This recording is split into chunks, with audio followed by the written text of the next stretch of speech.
Assalamualaikum warahmatullahi wabarakatuh. Halo teman-teman semuanya, kembali lagi dengan saya Naftalina. Di kesempatan kali ini saya akan membahas tentang prinsip rencana pelaksanaan pembelajaran atau kita sebut sebagai RPP, penyusunan, evaluasi dan refleksi ya. Hari ini kita akan kupas tuntas. Nah, yang pertama itu tentang RPP dulu. RPP itu kan seperangkat rencana pembelajaran yang memberikan arahan bagi guru, materi apa saja yang akan diajarkan dan bagaimana mengajarkannya. Ini teori menurut Smart et al. 2005.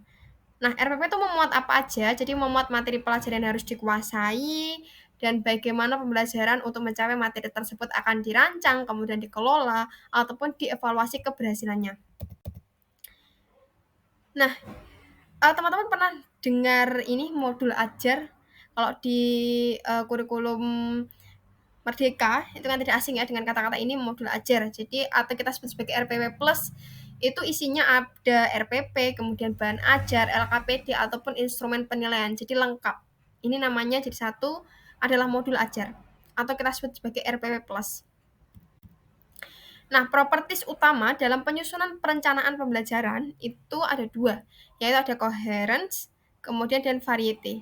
Kalau coherence itu memiliki pola yang logis dan ada keterkaitan antar bagian atau antar unsur yang membentuk satu kesatuan. Kemudian kalau variety itu adalah penggunaan jenis-jenis aktivitas yang berbeda-beda.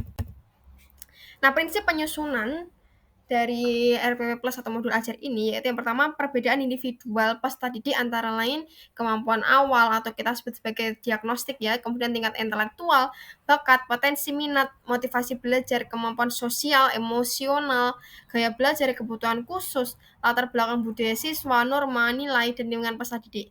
Kemudian partisipasi aktif peserta didik berpusat pada peserta didik ya pembelajarannya untuk mendorong semangat belajar, kemudian motivasi, minat, kreativitas, inspirasi, inovasi, dan kemandirian. Nah, pengembangan budaya membaca dan menulis yang dirancang untuk mengembangkan kegemaran membaca, pemahaman beragam bacaan, kemudian mengekspresikan dalam berbagai bentuk tulisan juga menjadi prinsip penyusunan dari modul ajar.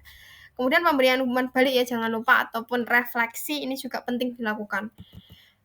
Nah, ini bisa kita lihat ya perbedaan antara RPP dan modul ajar. Barangkali teman-teman juga masih bingung ini. Kalau RPP itu memuat identitas, meliputi ada mata pelajaran, kelas, semester, alokasi waktu yang ditetapkan kayak gitu. Kemudian ada KI atau kompetensi inti, ada KD, kompetensi dasar, kemudian indikator pencapaian kompetensi atau kita sebut sebagai IPK, kemudian materi pembelajaran, kegiatan pembelajaran, penilaian pembelajaran dan remedial, kemudian yang terakhir adalah media, alat, bahan, dan sumber belajar. Itu yang termuat dalam RPP. Kemudian kalau modul ajar itu apa aja? Yaitu ada termuat informasi umum ya, atau kita bisa jabarkan itu ada identitas penulis, kemudian kompetensi awal, ada profiling pelajar Pancasila, kemudian sarana dan prasarana yang digunakan, target peserta didik, model pembelajaran yang digunakan. Kemudian kalau KI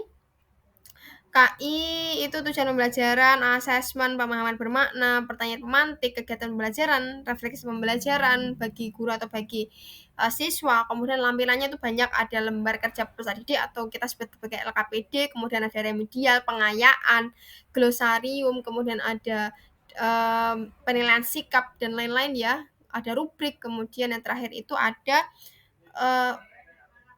glosarium atau yang terakhir itu ada daftar pustaka yang digunakan, oke?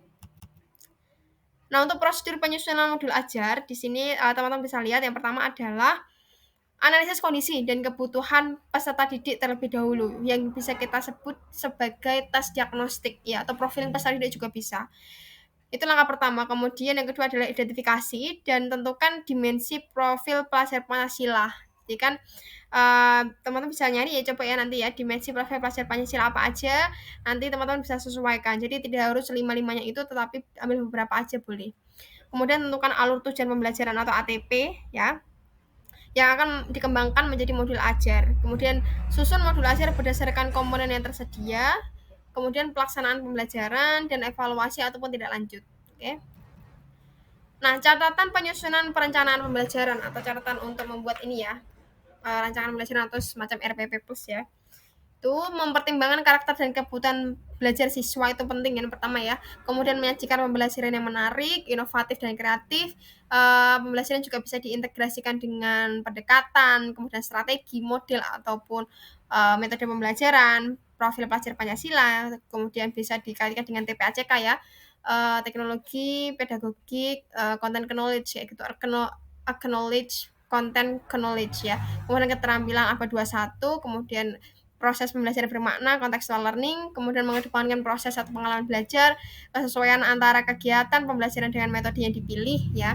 Jadi harus sinkron semuanya.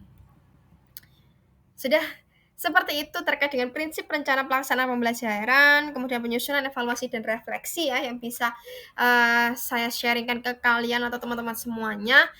Jangan lupa like, comment, and subscribe ya. Semoga bermanfaat teman-teman. Bagi yang masih bingung terkait dengan RPP ataupun modul ajar, RPP Plus, profil pelajar Pancasila, nanti silahkan kalau misalnya ada tambahan atau yang ada yang mau ditanyakan, ketik di kolom komentar di bawah ya. Oke, sekian teman-teman, semoga bermanfaat. Jangan lupa klik juga lonceng notifikasinya agar teman-teman tidak ketinggalan pada video yang di-upload di YouTube ini. Kayak gitu, saya akhiri ya teman-teman. Wassalamualaikum warahmatullahi wabarakatuh.